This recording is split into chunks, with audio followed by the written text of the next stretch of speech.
All right, so if you're like me and you have the Venture X, the AMEX Platinum, and the Chase Sapphire Reserve, you essentially have 4 ways to book your flights in cash. The first way is directly through the airline itself. That being if it's Delta or American or United, wherever you're flying, you're booking directly on the airline through their own website. The second way is through Capital One Travel, the third way is through Amex Travel, and the fourth way, of course, is through Chase Travel.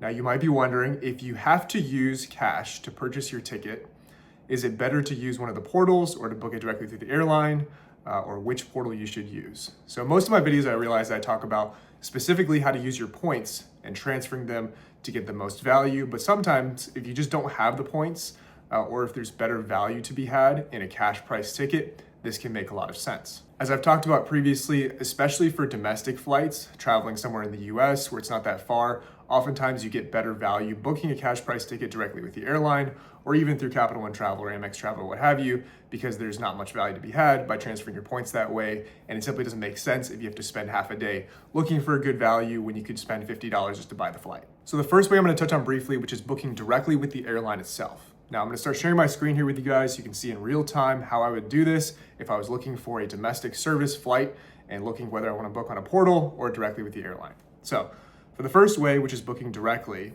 most people use Google when they go on the internet to search for a flight and they go on Google Flights. That's probably the easiest interface that everybody knows how to use, and it's the first search result that you see when you search the web for a flight service, okay? So for the example, we're just using San Diego to Honolulu, which is a domestic flight service. It's a little bit further than a typical domestic flight, but it gives you a good idea of kind of the pricing in terms of the differences, and I'll show you guys what the main differences are when I go into the portals themselves. So for the main search results that are on Google Flights, we'll see that we want to look at just nonstop. I filtered to nonstop services from March 26th to the 30th from San Diego to Honolulu. So we're going to be focusing on this first one, which is kind of the best service, which is on Hawaiian for $553. Now, booking domestic flights through Google Flights or directly with the airline is fine, but I will say that the best use case for booking directly with the airline when it makes sense is when you have a complicated trip with multiple layovers or you're flying internationally. This is because simply when you're booking through a third party, that being Capital One, Chase, Amex, or anybody else, through a third party portal like Expedia, for example, you're having to deal with that third party when there are issues that come up with either missing a flight, if there's changes, if they somehow overbook it, anything like that where it can get complicated. You don't want to have to deal with, a middleman when you're having to deal with a problem flying, especially internationally, or if you're going on your honeymoon or something like that, probably don't use a travel portal. So I would do this, which is booking it in cash. So the easiest thing to do here is to select the flight, and then you just go to Alaska's website to book it, because Alaska and Hawaiian are under the same brand now. So this is too easy. And again, the use case that makes sense is when you have a complicated flight. I personally wouldn't use a travel portal to do that. Now for the second way I want to show you guys is Capital One's travel portal. Okay, so through the search here, I've already populated this exact same result, which is the 26th through the 30th, San Diego to Honolulu, domestic flight service. And if we look back to our benchmark pricing, it was $553 for this round trip service, if we're doing this Alaska-Hawaiian sort of service. And we'll see on Capital One that it is also that same price, okay, for the basic economy ticket. Capital One partners with Hopper, which means that they also offer simply the best price available that's available elsewhere on the internet, okay, without any special rates and things like that. And this is specifically for cash price tickets, okay? So as of the making of this video, at least, Capital One is a great way to book this domestic flight service that's very simple, no stops, domestic in the US. Also for 2 main reasons, okay? The first is that Capital One has a price match guarantee. What this means is that if you find a better price somewhere else on the internet that is a standard fare, okay, that everybody else has public access to, then Capital One will match that price. Okay, we're talking specifically for flights here, so I'm not going to get through rental cars or hotels where you have like codes and different kind of travel rates, but specifically for flights, Capital One will price match any publicly available price that's better. The second big thing with Capital One Travel is that they have this price drop guarantee. Okay, Now, people sometimes forget about this, but I think this is pretty big, especially when you're flying somewhere where it's a little bit more expensive when you're currently booking it, or maybe it says, you should probably wait to book this flight. They will send you up to $50 of the difference if the fare drops between when you book it and the date of travel.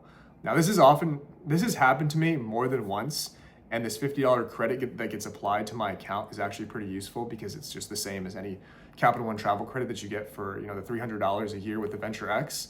And so I think that in itself, these two items, that being the price match guarantee and the price drop protection, make it kind of a no-brainer to use the Capital One travel portal. Now for the third option here, that being AMEX travel, I would traditionally use AMEX travel for a lot of flight services because they have very good customer service. Generally speaking, AMEX is the more premium tier offering, and so you can expect to get generally better service when you're dealing with an agent and booking a flight and things like that.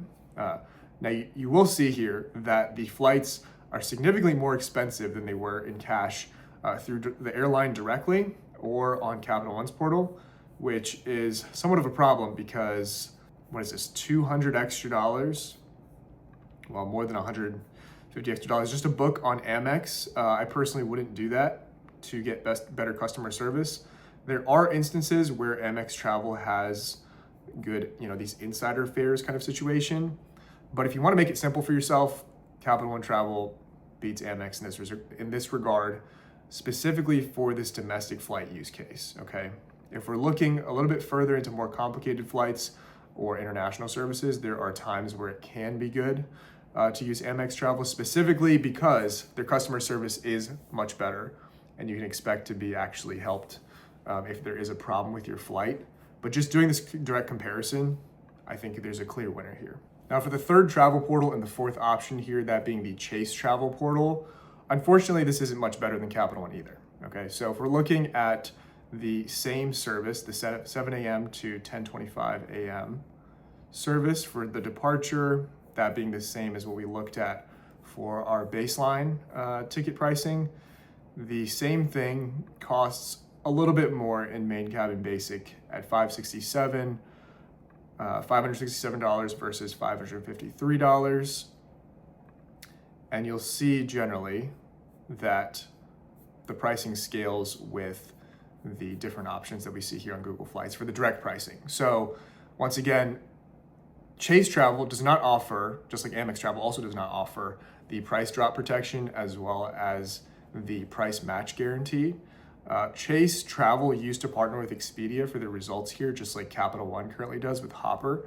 And so there used to be a closer match with, good pricing on Chase Travel's website, but it is simply unfortunate that they don't offer that anymore.